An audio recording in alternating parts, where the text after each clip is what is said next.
As nossas Bíblias, Mateus 14, a partir do versículo de número 22. Nós vamos ser breves na direção do Espírito Santo de Deus. Hoje, ao agradecimento, na próxima quinta-feira, nós vamos estar começando uma campanha, assim pela permissão de Deus. Mateus 14, 22. Amém? Vamos editar. E logo ordenou Jesus que seus discípulos entrassem no barco e fossem diante para outra banda enquanto despedia a multidão. E despedida a multidão, subiu ao monte para orar à parte. Chegando, já à tarde estava só, e o barco estava no meio do mar, açoitado pelas ondas, porque o vento era contrário. Mas na quarta vigília da noite, dirigiu-se Jesus para com eles, caminhando por cima do mar. E os discípulos, vendo caminhar sobre o mar, assustaram-se, dizendo: é um fantasma, e gritaram com medo. Mas Jesus lhe falou logo, dizendo: tende bom ânimo, sou eu, não temais. E respondeu Pedro e disse: Senhor, se é tu, mandem ter contigo por cima das águas. E ele disse: vem. E Pedro, descendo do barco, andou sobre as águas para ir ter com Jesus. Mas, sentindo o vento forte, teve medo. E, ameaçando para o fundo, clamou, dizendo: Senhor, salva-me. E Jesus, estendendo a mão, segurou e disse: homem de pequena fé, por que duvidaste? E quando subiram para o barco, acalmou-se o vento, e aproximado deles que estavam no barco, açoitaram, dizendo: verdadeiramente o Filho de Deus. Amém? Pai, em nome do nosso Senhor e Salvador Jesus Cristo, que o Senhor venha prover aqui nesta noite.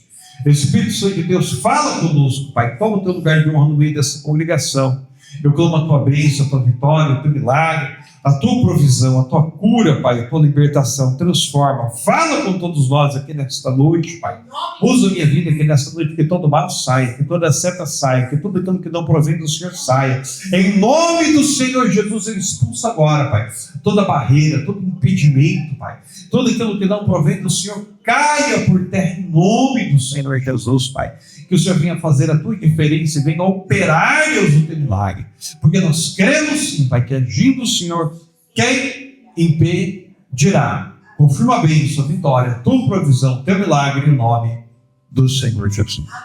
Amém? Pode sentar. Glória a Deus. Bate as palmas que louva o nome do Senhor. Glória a Deus. Santo de Israel. Aleluia, Deus. Glória a Deus. Amém?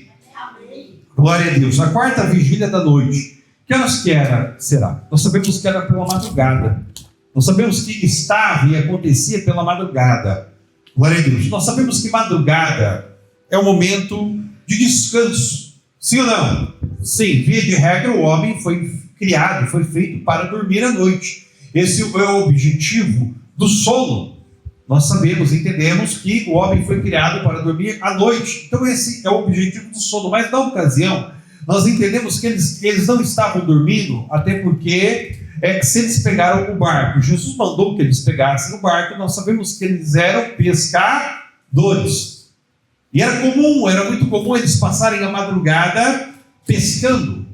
Era comum. Eles estavam acostumados, diríamos assim, com aquela vida rotineira de passar a madrugada pescando. Mas Jesus foi ao monte orar, e a Bíblia diz aqui que ele vai sozinho.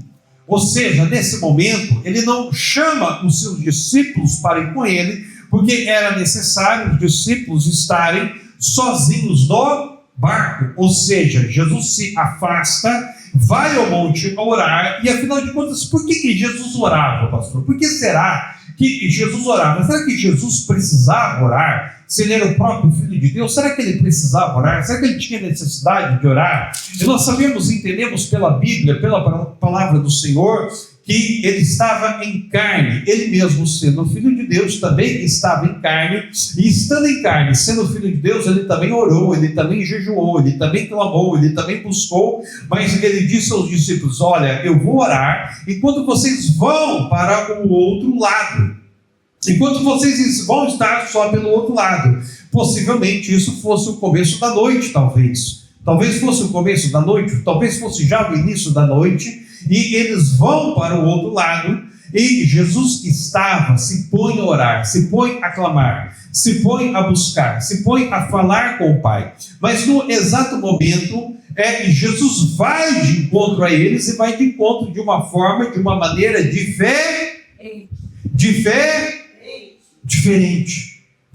do que eles acostumavam, diferente do que eles estavam vendo, diferente daquilo que eles compreendiam, diferente daquilo que eles entendiam, diferente daquilo que eles sabiam. Tudo aquilo que está registrado dentro da Bíblia, dentro da palavra do Senhor, tudo aquilo que está registrado dentro dos evangelhos, tudo feito especificamente falando a respeito de Jesus, está ligado a um propósito. Todo feito que Jesus fez está ligado a um propósito. Todo feito que Jesus fez está ligado a um propósito. E sem nenhum propósito ele não fez. Ou seja, Jesus não fez do acaso. Não seria como hoje: olha, será que eu vou almoçar no restaurante A ou no restaurante B? Será que eu como no shopping ou como na padaria? Será que eu vou em tal lugar ou deixo de ir em tal lugar? Não. Tudo aquilo que Jesus fez, ministerialmente falando, a partir do momento que ele começa o seu ministério, está ligado a um propósito. A Bíblia está ligada a um propósito, desde Gênesis a Apocalipse. A criação do homem está ligada a um propósito. Deus abriu o mar vermelho, está ligado a um propósito. Fez os filhos de Israel passar a seca, está ligado a um propósito. Todo o tempo, todo o período em que o povo passou no deserto está ligado a um propósito. A vida de José, a vida de Jacó, a vida dos patriarcas, a vida dos profetas, tudo está feito, está encaixado dentro de um propósito e da vontade de Deus. E Cristo veio a um propósito, realizou um propósito, fez tudo diante de um propósito. E um propósito específico naquele momento em que os discípulos iam contemplar Jesus andando sobre as... Mas afinal de contas, o porquê ele andou? O porquê ele fez? E por que ele andou? Por que será? Você já se perguntou? Porque ele tinha que andar, pastor. Eu acho que simplesmente porque ele queria mostrar que ele era Deus. Então por isso ele falou: olha, eu vou passear sobre as águas para que vocês entendam que eu sou Deus. Não, Jesus não precisa disso. O Senhor nunca precisou provar nada a ninguém. Sabia disso? Deus nunca precisou provar nada a ninguém. Se ele precisasse provar, ele não era. Quem precisa de prova é o homem, sim ou não? Meu Deus. Sim ou não? Sim. Tanto que Tomé, em carne, falou: se eu não ver as marcas na sua mão, eu não vou crer. Eu não vou acreditar. Surgiu até uma expressão popular no nosso país, nos outros países do mundo aí fora, não sei. Mas desde criança eu ouvia falar: eu tenho que fazer o teste São Tomé, né? Eu tenho que ver para... Então quem precisa de prova é o homem, quem precisa de prova é a mulher, né? Sim, a Keane, o nosso amigo ali, o Felipe, eles são advogados, eles sabem disso melhor do que ninguém, que o homem precisa de prova, o juiz precisa de prova, as autoridades precisam de prova. O juiz não condena ninguém, não é verdade? Sem não ter prova. O juiz não decreta uma prisão sem não ter prova. Ele não traz uma sentença sem não ter prova. Mas o nosso Deus não precisa de prova. Sabe por quê? Porque o nosso Deus conhece o passado, o presente e o futuro. Ele sabe a limitação do homem, ele sabe a limitação da mulher. Ele ia de encontro aos seus discípulos simplesmente para dizer: eu quero que vocês creiam, acreditam, entendam verdadeiramente que eu sou o vosso Deus. O homem pode querer provar ao contrário, querer criar teorias ao contrário e dizer que naquele momento a água do mar da Galileia, que é um grande lago, estava congelada. Mas lá não congela, porque lá não faz tanto frio assim como faz na Rússia, como faz aqueles países lá, mais lá perto do Polo Norte, que fica tudo congelado. Então é história, é mentira. É mentira. Jesus andou não para que ele provasse que era Deus, mas para que a fé dos seus discípulos fosse provada. Fosse provada. E na quarta vigília da noite, já pela madrugada, Jesus falou: agora eu vou de encontro, porque eles precisam saber, entender e conhecer quem verdadeiramente eu sou. Até aquele momento, Pedro, o pilar ali dos discípulos, vamos falar de Pedro. Pedro, tu és pedra, e sobre essa pedra edificarei a minha igreja. E quando nós falamos Pedro, esse homem rude, Então ele conhece de Bíblia, ele conhece de teologia, não é, irmão? Ele conhece de filosofia, ele conhece de ciência, ele é mais culto do que qualquer um de nós aqui nessa noite, mas só não conhece a verdade. Não adianta o homem conhecer a lei dela. Ele pode conhecer a Bíblia, mas somente aquele que tem experiência com Jesus, ele passa a conhecer a verdade. Porque a Bíblia diz: e conhecereis a verdade, e a verdade vos libertará. E a verdade vos libertará. Então Pedro fez a melhor faculdade de teologia de todos os tempos. Nem a faculdade de teologia da Assembleia de Deus, que dizem que é as melhores que tem, ensina o que Pedro aprendeu. E nós entendemos que Pedro tem a primeira experiência quando ele vê com seus olhos a pesca maravilhosa e diz: ausenta de mim, porque sou um homem pecador. De hoje em diante, Pedro, tu não será mais pescador de peixe, mas tu será pescador de homens. E deixa seis e possa seguir o mestre. E nós entendemos que nesse momento da vida de Pedro, que ele precisava andar sobre as águas. Porque lá na frente, Jesus ia dizer para ele: Pedro, ainda que antes que o galo cante, tu vai me negar 3 vezes. Não, Senhor, eu não vou te negar, tu vai me negar, Pedro. Porque tu ainda não está pronto. Pedro, tu não pegou o diploma ainda, Pedro.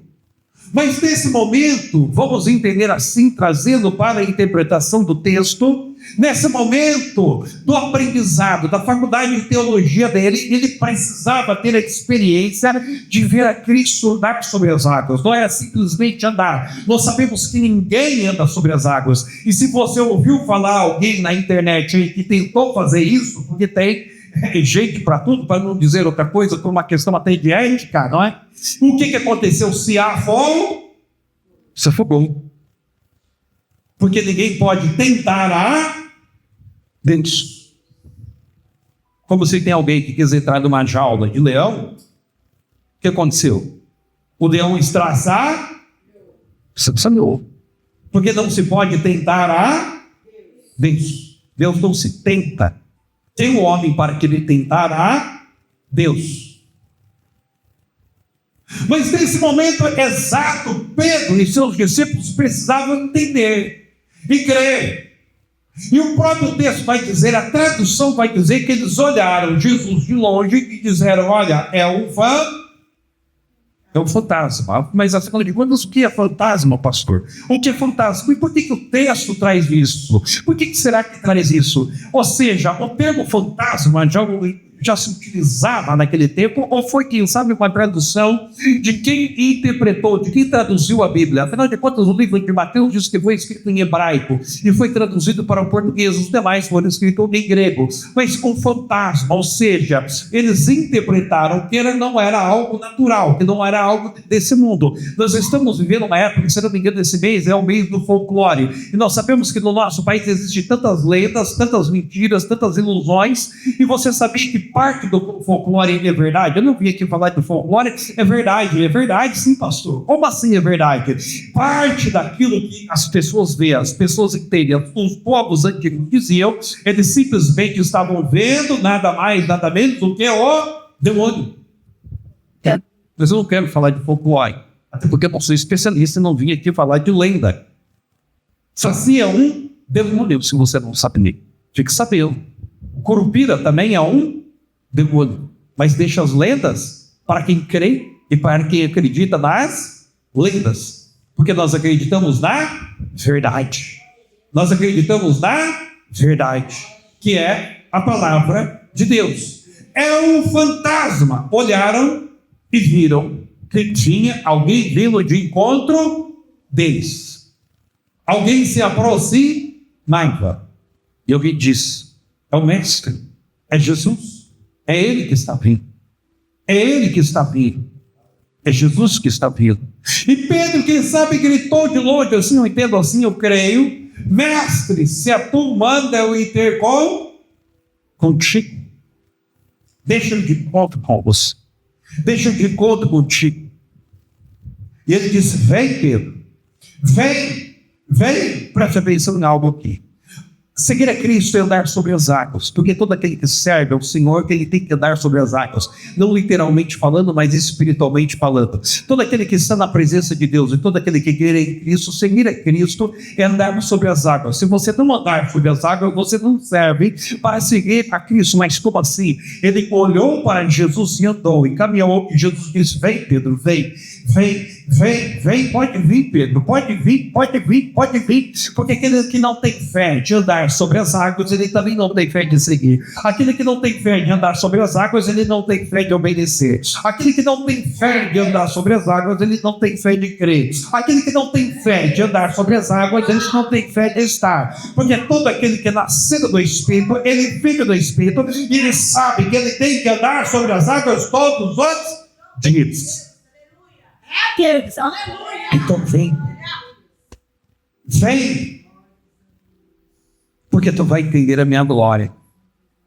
Ele olhou e andou. Quanto que ele andou, pastor? Eu não sei, mas eu tenho certeza que o passo só é suficiente. Talvez ele andou 50 metros, 100 metros, 30 metros, não sei, mas ele andou um tanto. E teve a experiência de andar um tanto. Mas ele andou olhando para Cristo. Ele andou olhando para Cristo. Porque servir ao Senhor é andar olhando para Cristo. E quem não olha para Cristo não vai conseguir andar. Não vai conseguir caminhar. Não vai conseguir chegar. Vem Pedro. Quando Jesus disse vem Pedro, ele falou: Pedro, eu te dou uma autorização para você também pisar em cima das águas e vir ao meu encontro. Eu te dou uma autorização para que você pise e ande e venha ao meu encontro. O Senhor chama, o Senhor estende as mãos, o Senhor quer vir a mim, o Senhor fala com todos nós. Eu conheço a tua luta, eu conheço as tuas dores, eu conheço o teu problema. Eu sei que você está aqui nessa noite, não importando a quantidade de pessoas, não importando a placa, não importando o tamanho desse salão, não importando o significado que tem ou deixa de ter para o homem, para a mulher, para as pessoas que passam a rua, para o vizinho da direita, para o vizinho da esquerda. Alguém pode dizer é mais uma igreja, é mais uma porta, é mais alguém que está querendo pedir dinheiro. Eu não preciso do seu dinheiro, mas o Senhor manda dizer a todos nós aqui nessa noite: eu preciso da sua fé. Se você não tiver fé, você não vai me servir em igreja nenhuma dessa terra. Está se falando muito, já que eu também no assunto de igreja. Ultimamente tem se falado muito do termo desigrejado. Todo desigrejado, ele está desviado. Eu vou repetir. Todo desigrejado, ele está desviado. Pastor, mas a igreja não vai salvar? A igreja não vai salvar. Sem dúvida nenhuma, a placa não salva, o ministério não salva. Se você não nascer de novo, você pode congregar na igreja que você quiser. Seja batista, presbiteriana, assembleia, congregação cristã do Brasil, Deus é amor, igreja que rodopia, igreja que faz isso, igreja que faz aquilo outro, igreja que deixa de fazer aquilo outro. Se você não aceitar Jesus, você não vai se salvar, porque a igreja não salva.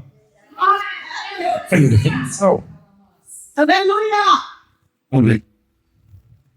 Mas se você não obedecer, você também não vai ser salvo. E quem diz que não precisa de igreja é porque não quer obedecer. Vou repetir: porque não quer obedecer. Bíblia diz: se você não obedece no teu pastor, você vai obedecer a Deus que você vê, você vai obedecer a Deus que você não está vendo. Então todo desigrejado, ele não quer compromisso. E servir ao Senhor é compromisso. Então todo desigrejado, ele está desviado. Tira uma brasa do fogo, o que acontece? Apaga. Ah, pastor, mas eu não gosto daquela igreja. Vai para outra, da direção de Deus. Eu não gosto daquele pastor. Vai para outra igreja, da direção de... Respeita o que eu estou falando. Na direção de Deus. Na direção de Deus. Então, o servir é também estar debaixo de uma cobertura espiritual e de uma liderança. Senão Deus não tinha deixado a igreja e nem os pastores. Ah, pastor, mas eu me decepcionei. Meus parabéns, meu irmão. Meus parabéns. Eu sei que deu caso de ninguém aqui. Eu me decepcionei, pastor. Se você se decepcionou e deixou de servir, é porque você não encontrou a Cristo. Amém. Verdade. Sim ou não? Sim. Quem sai da igreja por causa do homem nunca entrou lá por causa de Cristo.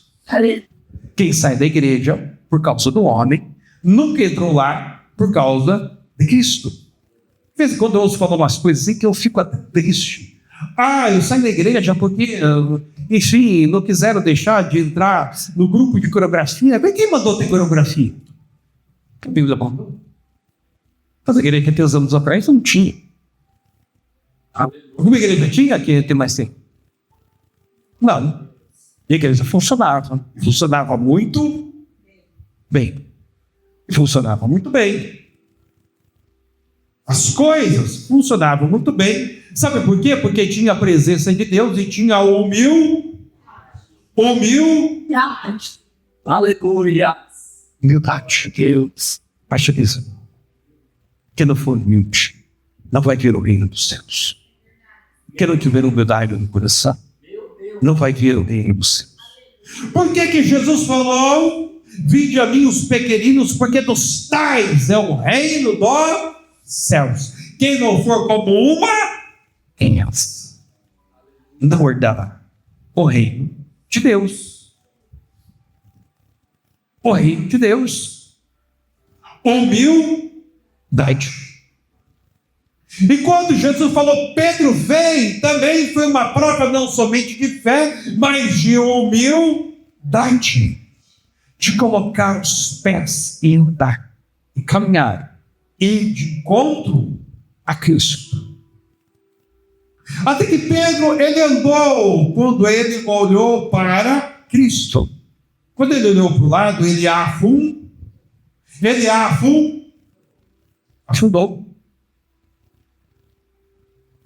Senhor, socorre-me. E o Senhor prontamente estendeu as mãos e disse: homem de pequena fé. Homem de pequena fé. Por que tu duvidou? Por que tu deixou de olhar para mim? Por que tu deixou de me seguir nesse momento? Porque tu olhou para o lado.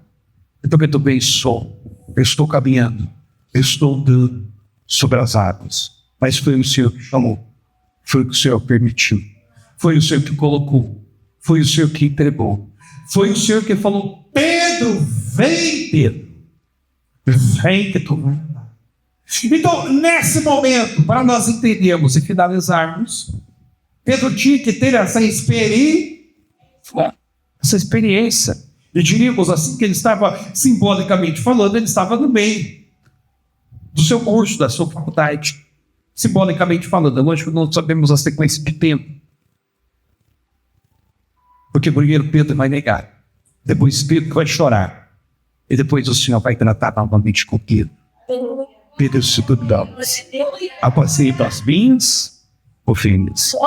O Senhor pergunta 10 vezes: Pedro, tu me amas, tu vai apacentar as minhas ovelhas?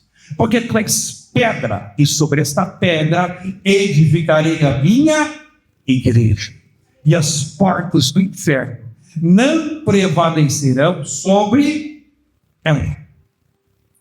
Nós podemos pensar: pastor, mas tem momentos que dá vontade de existir, tem momentos que dá vontade de jogar aqui, tem momentos que nós caminhamos sim sobre as águas, mas tem momentos que nós olhamos e parece que nós vamos afundar. E parece que nós estamos afundando. Porque tem momentos que parece que tudo está contrário. E parece que a sorte, vamos dizer assim, não está batendo em nosso favor. Não está batendo na nossa direção. Quantos olham e veem que estão afundando, querem voltar para trás. Chegou a andar, chegou até pisar nas águas, chegou até caminhar um tempo, uma época, um ano, um tempo. Mas quando vê que está afundando, desiste, e alguns se permitem afundar. Mas aqui o Senhor prontamente estendeu a mão e falou: Pedro, vem, Pedro. Ele te estendeu as mãos, porque tu me enfrentou. Fui eu que te já. Então todo chamado que vem de Deus não é do homem, mas é de Deus, para caminhar com ele até o fim, para trocar pela coroa da vida eterna. E nós vamos entender a glória, a graça, o poder de Deus. Deixa eu só acabar. Os discípulos não andaram, somente Pedro, mas todos ficaram maravilhados. Entenderam o tamanho do feio, o tamanho do prodígio, o tamanho do milagre. Entenderam simplesmente que não bastava crer, mas entender que Jesus é o Cristo, é o Messias, é o Filho de Deus, e que ele tem muito mais além do que nós pensamos, sonhamos, ou imaginamos, ou idealizamos da parte de Deus. Amém? Amém. Amém? Que o Espírito Santo de Deus fale mais e mais aos nossos corações. Vai te espalhar, nosso Senhor, de nome de Cristo.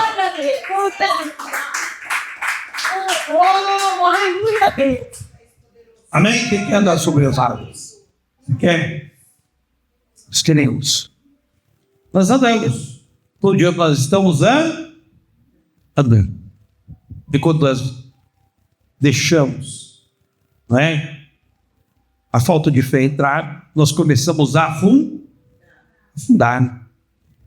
Começamos a afundar. Mas o Senhor prontamente estende as mãos. Nos ajuda a voltarmos para o barco, ou continuarmos com Ele, prosseguirmos e marchamos com Ele. Amém? Amém? Qual que é o nosso objetivo? É Cristo. É caminhar, é marchar, independente das circunstâncias, independente da ocasião, o Senhor vai fazer nós andar sobre as águas. E nós vamos ver, entender e compreender mais e mais a glória, a graça, o poder e o sobrenatural de Deus nas nossas vidas. Amém? Bate as palmas então com você daqui para o Senhor. Glória a Deus. Vamos orar a Deus, Pai. Se for de pé, parar a Deus, Pai. Glória a Deus. Amém? Apresentar as nossas vidas, nossa petição, a nossa casa. Se vem nos guardar, nos livrar, nos proteger, nos dar livramento. Nos dar livramento. Livrar a tua igreja, nos ajudar a olharmos para Ele. Se nós não olharmos para Cristo, nós louvamos, nós desistimos. Se nós não olharmos para Cristo, nós afundamos. Principalmente no nosso tempo, onde nós vemos, ouvimos tantas coisas ruins, tantos escândalos, não é? A palavra do Senhor diz que por aumentar o amor de muitos se estende. Se nós não olharmos para Cristo, nós afundamos. Amém? Você vê nos guardados, livrados, proteger. Sábado de madrugada, eu subi lá na noite orar. Eu falei assim, lembra que estava pequeno e tal. Vamos orar sobre a cidade de Maranguá, Sarandi. Não é? Semana passada morreu tanto aí de acidente de moto, não é? Agora essa semana parece que é no Paraná, né? É um tanto que morreu nas rodovias, né? Eu não vim aqui falar de tragédia, não é esse o sentido. Tá? Eu não vim aqui dar notícia de tragédia, não é isso que eu quero dizer. De forma alguma, aqui não é lugar para dar notícia. Mas o que eu quero dizer, amém? O que eu estou passando da parte de Deus, é que cabe a nós orarmos para que o Senhor venha guardar, livrar, proteger. Para quem não tem espiritualidade, vai falar, isso não tem nada a ver, pastor. É lógico que existe imprudência, sem dúvida nenhuma, de muita gente. Somente aqui em Maringá, eu que sou motorista, o Geraldo que dirige Uber, né? Sabe também, melhor disso que eu. Tem uns caras de moto que abusam, né? Mas nós sabemos também que há demônios que agem. E o nosso dever como igreja, como alguém que serve ao Senhor, é que o Senhor venha guardar, que o Senhor venha repreender todo demônio da morte. Que o Senhor venha nos livrar, a nós, aos nossos, a todos. Ninguém quer a morte de ninguém, obviamente. Amém? Glória a Deus, Santo Deus de Israel. Pai, em nome do nosso Senhor e Salvador Jesus Cristo, nós te louvamos e te agradecemos o teu nome, Pai. Que o Senhor possa guardar e livrar, proteger. Que o Senhor nos ensine, Pai, a olhar para o Senhor. Mas que o Senhor venha, Senhor, tenha misericórdia. Sim, Pai, do nosso país, do nosso estado, Pai. Que o Senhor venha guardar as rodovias. Que o Senhor venha repreender todo mal, toda seta, toda potestade que queira agir sobre o trânsito, Pai. Guarda, livra, protege, Pai. Em nome do Senhor Jesus, Pai, que o Senhor venha confirmar, Senhor, a tua bênção. Venha confirmar, Senhor, a tua vitória, o teu milagre, o teu livramento. Em nome do Senhor Jesus, Pai. Nos protege, nos livra, nós repreendemos agora todo mal saia. Tudo aquilo que não proveito do Senhor, que saia. E todo demônio do acidente, que saia. Em nome do Senhor Jesus, Pai. Ensina a olharmos, a caminharmos, olharmos para o Senhor, Pai. Envia tantas lutas, envia tantas dificuldades, Pai, que nós temos passado. Que nós possamos, sim, Pai, caminhar com o Senhor sobre as águas. Ai, meu Deus, enquanto eu te falo, cadê a tua provisão? Com o teu milagre, com a tua misericórdia, com a tua bênção, com a tua vitória, com a tua provisão, com o teu milagre, com o agir e com o trabalhar da tua parte. Que o Senhor possa, Deus, guardar os nossos familiares. Senhor, nós sabemos que te servir, Pai. É andar sobre as águas, é olhar para o Senhor, ensina a olharmos para o Senhor e não desviarmos o foco, Pai. Independente das circunstâncias, independente, Senhor, da situação financeira, profissional, venha confirmar, Senhor, a bênção, venha confirmar, Senhor, a tua vitória, venha confirmar, Senhor, o teu milagre, venha confirmar, Senhor, o teu livramento. Amém. Que o Senhor possa, Deus, trazer a bênção, trazer a vitória, trazer a provisão, trazer o milagre, trazer o livramento. Guarda, Pai, a nossa cidade, a nossa casa, o nosso estado, o nosso país, que o Senhor venha repreender, Senhor, todo mal. Prendendo a bênção, a vitória, o milagre, a saúde, fortalece a nossa fé. Dai, Senhor, tudo aquilo que nós precisamos, tudo aquilo que nós necessitamos. Ele, enquanto ele é teu plano, agindo, olha eu trabalhando, olha eu confirmando a minha bênção, olha confirmando a minha vitória, o meu milagre, o meu livramento. Vai trazendo a bênção, vai trazendo a vitória, vai trazendo o Senhor a provisão, vai trazendo o milagre, vai trazendo o Senhor o livramento. Em nome do Senhor Jesus, guarda, Senhor, todo mal. Repreende, Pai, tudo aquilo que dá problema, Senhor. Nos dá graça, nos dá direção, livramento. A tua provisão, a tua providência que vem do alto, eu te peço em nome do Senhor Jesus. Aleluia. Amém? Glória a Deus. Pode sentar, seus irmãos. Glória a Deus. Santo de Israel, o Senhor manda dizer a todos nós que o Senhor tem bens para todos nós. Pastor, eu sei que tem bens, mas o Senhor manda dizer, olha, em dias próximos tem provisão específica. Amém? Nós vamos poder. É o tempo que nós glorificarmos e exaltarmos e bendizemos o nome do Senhor, porque Ele tem coisas grandes e vai nos surpreender. E vai nos surpreender. Mas tem surpresa, surpresa boa, não é?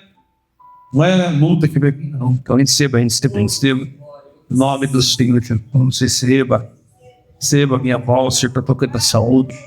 Receba em nome do Senhor Jesus. Deus vai trazer bênção, vai trazer resposta, vai trazer milagre, vai trazer livramento. Deus tem coisas grandes a fazer.